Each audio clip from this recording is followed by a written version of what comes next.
किच्छा विधायक तिलक राज बेहड़ के बेटे सौरभ बेहड़ पर हुए हमले में पुलिस ने बड़ा खुलासा किया है।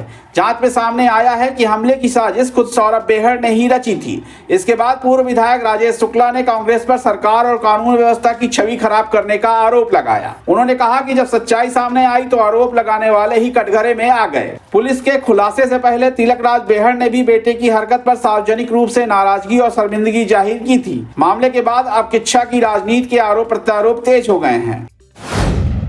खुदा ना खास्ता अगर ये केस नहीं खुलता तो आज जानते हैं क्या होता। ये रोज 6 महीने तक अपने विरोधियों को ललकारते, सरकार को ललकारते, हम सबको कटघरे में खड़े करने का काम करते और जनता में ऐसा माहौल बनाते कि लोगों को लगता कि इस हमले में कहीं राजेश शुक्ला का तो हाथ नहीं था, इस हमले में राजेश शर्मा का तो हाथ नहीं था, इस हमले में जो उनके कांग्रेस के विरोधी हैं उनका हाथ तो नहीं था। इस तरीके का माहौल बनाकर इस पर राजनीतिक रोटियां सेकना चाह रहे थे। लेकिन भला हो ये केस खुला। लेकिन मैं फिर कह रहा हूं कि बेहड़ जी, आपने कहा था कि मैं केवल अपराधी नहीं चाहता, मैं आका चाहता हूं। आका कौन है? तो मैं आपके माध्यम से कहना चाहता हूं कि उनको अगर आका की तलाश है तो मेरी ओर से ये दर्पण उन्हें दिखाइएगा, ले जाकर भेंट करिएगा। जैसे ही शीशे को वो देखेंगे उन्हें इस पूरे षड्यंत्र का आका मिल जाएगा। आका दिखा।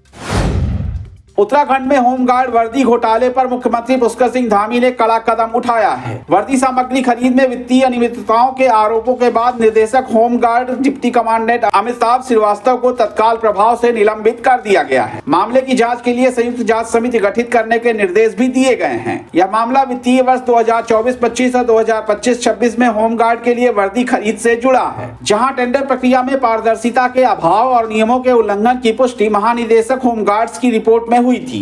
जांच में सामने आया कि अफसरों और ठेकेदारों की मिलीभगत से 1 करोड़ के सामान की भुगतान करीब 3 करोड़ रुपए में दिखाया गया। आरोप है कि 500 रुपए के जूते 1500 और 130 के डंडे 375 रुपए, 1200 की पैंट शर्ट 3000 और 500 की जैकेट 1580 रुपए में खरीदी गई। भ्रष्टाचार के खिलाफ जीरो टॉलरेंस क्या होता है, ये मुख्यमंत्री पुष्कर सिंह धामी जी ने करके दिखाया और साबित किया है कि उत्तराखंड राज्य में न भ्रष्टाचारी रहेगा न भ्रष्टाचार होगा। इसके तहत अब तक लगभग 300 से अधिक लोगों को जो विभिन्न विभागों में कहीं न कहीं भ्रष्टाचार में लिप्त पाए गए, उनके खिलाफ सख्त कार्रवाई की गई, उनको जेल में डालने का काम किया गया है। और जैसे पहले आदरणीय मुख्यमंत्री जी ने उत्तराखंड की जनता से वादा किया है कि उत्तराखंड राज्य में भ्रष्टाचार के लिए कोई जगह नहीं है और भ्रष्टाचारियों की जगह सिर्फ और सिर्फ अगर कहीं है तो जेल के अंदर है, वो काम आदरणीय मुख्यमंत्री कर रहे हैं।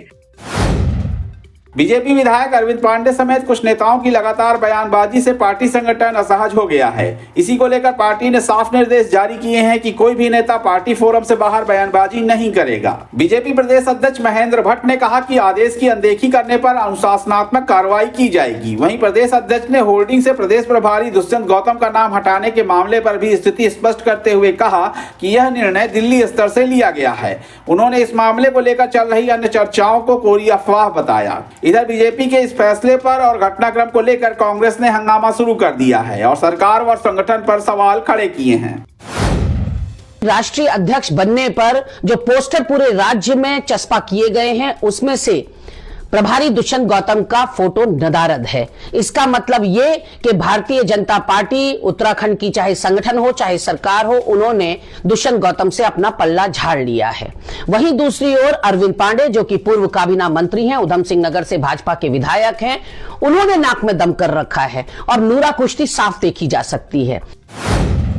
उत्तराखंड की ग्रीष्मकालीन राजधानी गैरसैंण में मौसम की पहली बर्फबारी से पूरा इलाका सफेद चादर में ढक गया है। हल्की बारिश के बाद भराड़ीसैंण, सारकोट, पज्जेराणा समेत आसपास के ऊंचाई वाले इलाकों में जोरदार बर्फबारी दर्ज की गई, जिससे तापमान में भारी गिरावट आई है। वहीं सीमांत नगर, ज्योतिर्मठ और पर्यटन स्थल औली में भी इस सीजन की पहली बर्फबारी हुई। बर्फबारी से पर्यटकों और पर्यटन कारोबारियों में खुशी की लहर है। औली के पर्यटकों ने चेयर लिफ्ट राइड के साथ बर्फीली वादियों का आनंद लिया। लगातार बर्फबारी और बारिश को काश्तकारों के लिए भी राहत माना जा रहा है, क्योंकि यह पहाड़ों और बुग्यालों के लिए संजीवनी साबित हो रही है।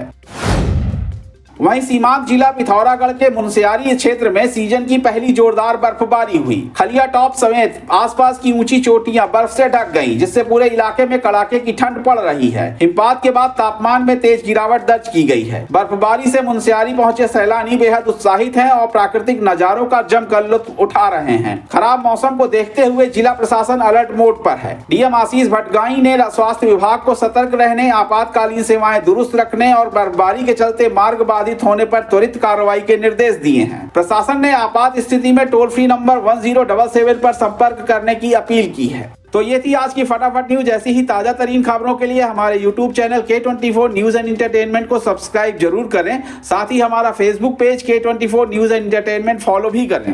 मैं आपको सिर्फ ये अपील करने आया हूं कि अगर अभी तक आपने K24 news and entertainment channel को सब्सक्राइब नहीं किया तो प्लीज कर लीजिए।